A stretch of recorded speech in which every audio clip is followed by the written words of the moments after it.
Hello viewers, இன்னைக்கு நம்ம பார்க்க போறது One Piece episode 875 part 2.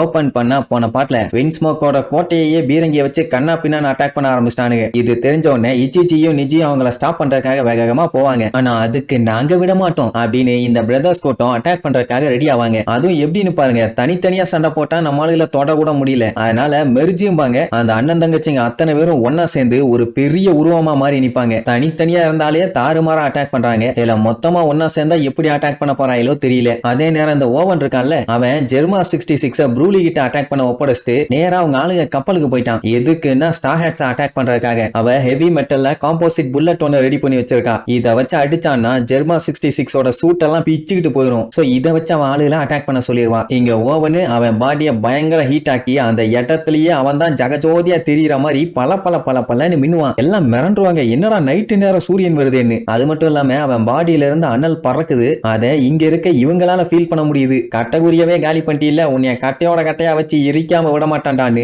அம்புட்டு கொலவெறி. எங்க ஜெர்மா ஆளுங்க பொழந்து கட்டிட்டு இருந்தாங்கல்ல, இப்ப அவங்களோட கேசலே பத்திட்டு எரியுது. ஆளுங்க எல்லாம் உள்ள பூந்துட்டாங்க. ஆனா அந்த நெருப்புக்குள்ள இருந்து வின்ஸ்மோக்கு மரண மாசம் நடந்து வந்துட்டு இருப்பான். மோட்டஞ்சா என்னைய தாண்டி உள்ள போங்கடா கொய்யாலைலான்னு சண்டை ஏடியாவான். அதே நேரம் அண்ணனுங்க அக்காங்க தங்கச்சிங்க எல்லாருமே ஒன்னா சேர்ந்து ஒரு பெரிய உருவத்துக்கு மாறினாங்கல்ல. அந்த உருவம் இவங்க 4 பேர்த்தையும் அட்டாக் பண்றதுக்கு எவ்வளவோ ட்ரை பண்ணுது. வேலைக்கே ஆகல. வளைச்சு 4 பேரை ரவுண்டு கட்டி அடிக்கிறாங்க. அதுவும் கடைசியா இச்சிச்சி வச்ச பஞ்சல எல்லாம் அப்படியே கவுந்துருச்சு. இங்க ஓவன் என்ன பண்ணிட்டான், அவனோட ஹீட்டை கடல்ல மொத்தமா இறங்கிட்டான். சோ அப்படியே அவன் பண்ணவனையே கடல்ல இருந்து சப்போர்ட் பண்ணிட்டு இருக்காங்களே நம்ம சன் பைரட்ஸுங்க, அவங்க எல்லாம் சூடு தாங்க முடியாம கதறுவாங்க. ஜிம்பை பார்த்துட்டு அட லூசு கூமுட்டைங்களா, அட்டு புட்டுன்னு கடலோட ஆழத்துக்கு போங்க, மேலேயே இருந்தீங்கன்னா புசுங்கிடுவீங்கடா புண்ணாக்கலான்னு ஒன்னு அடிச்சு புடிச்சு போவானுங்க. எப்படி அவங்கள டைவர்ட் பண்ணிட்டு இருக்க அந்த கேப்லயே கம்ப்ளீட்டா நம்மளால சுத்தி சர்க்கிளே போட்டாச்சு. இனிமேட் எல்லாம் எஸ்கேப் ஆக வாய்ப்பே இல்லைன்னு வைங்க. அந்த டைம் லூஃபியே வெறியாயிருவான். வாங்கடா இன்னைக்கு நீங்களா நானான்னு பாத்துருவோன்னு. அப்பந்தான் ஒரு பெரிய குண்டத்துக்கு போடுறாங்க. குயின் மாமா சாண்டர்னு சொல்லி நம்ம பிக் மாமோட கப்பல் இருக்குல்ல,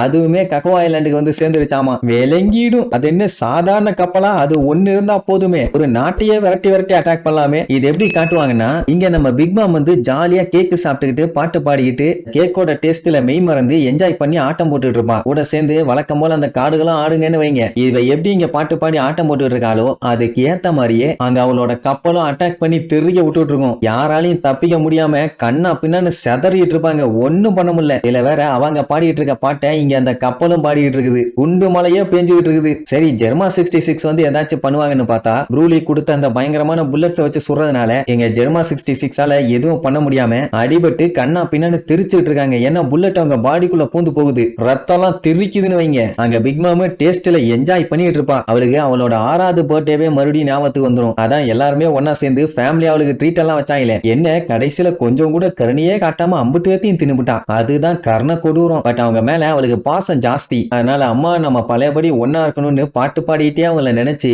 அவங்க கைய பிடிக்க போவா. பிடிக்க முடியாது. ஏன்னா இதுதான் ட்ரீம் ஆச்சே. அங்க வின்ஸ்மோக்கு மரண மாசம் சண்டையை போட்டுட்டு இருப்பான். எவ்வளவு நேரத்துக்கு தாக்கு பிடிக்க போறான்னு தெரியல. ஏன்னா மத்தவங்க எல்லாருமே ஒவ்வொருத்தரா அடி வாங்கிட்டு இருக்காங்க. இங்க பிக் மாம் அவ சந்தோஷமா இருக்கிறதுனால அவங்க அம்மாவும் இவளை பார்த்து சந்தோஷமா தான் இருக்காங்கன்னு அவ மனசுக்குள்ள அப்படி நினைச்சுக்கிட்டு என்ஜாய் பண்ணிட்டு இருப்பான். அவளே ஒரு டுபாக்கூரு. அந்த மேட்ரு மட்டும் தெரிஞ்சிருந்தா என்ன ஆயிருக்கும். ஆனா தெரியாமையே அவங்கள கொன்னுட்டா பாத்தீங்களா. என்னை விட்டு யாரும் தப்பிச்சு போக முடியாது. அப்படி போகணும்னு நினைச்சீங்கன்னா நான் உங்களை கொன்னுருவேன்பா. எங்க இவ சொல்றத அந்த கப்பல் நம்ம ஆளுகளை பார்த்து சொல்லும். நம்ம ஆளுங்க எல்லாத்துக்கும் தூக்கி வாரி போடும். இதெல்லாம் விட காமெடி என்ன தெரியுமா, டோட்டோ ஐலாண்ட் எல்லாருமே இவளுக்கு ஃபேமிலி ஆமா. ஆனா ஃபேமிலியை நல்லா வச்சு செஞ்சுட்டாயா. இங்க பிக் மாமோட கப்பல் வந்து அட்டாக் பண்றது பிக் மாமே நம்ம ஆளுகளை அட்டாக் பண்ற மாதிரி ஃபீலிங் ஆகுது. அந்த கப்பலை அப்படியே மிரண்டு போய் பார்ப்பாங்கன்னா பாருங்க. அதுக்கப்புறம் அடுத்தடுத்து அந்த பீரங்கி குண்டெல்லாம் முடிஞ்ச அளவுக்கு தடுத்து பார்த்தாங்க. ஒரு கட்டத்துக்கு மேல முடியாம ஏகப்பட்ட பீரங்கி குண்டு வந்து விழுந்து கப்பல் கண்ணா பின்னான்னு வெடிச்சு செதறிடுச்சு. தீ பிடிச்சு எரிஞ்சுகிட்டு இருக்குது. நம்ம ஆளுகளோட ஜாலி ராஜர் பாத்தீங்கன்னா கடல்ல மிதந்துகிட்டு இருக்குது. நிஜமாவே நம்ம 1000 சன்னி கப்பல் எரிஞ்சிருச்சா, நம்ம ஆளுகள்லாம் கடல்ல முங்கிட்டாங்களா,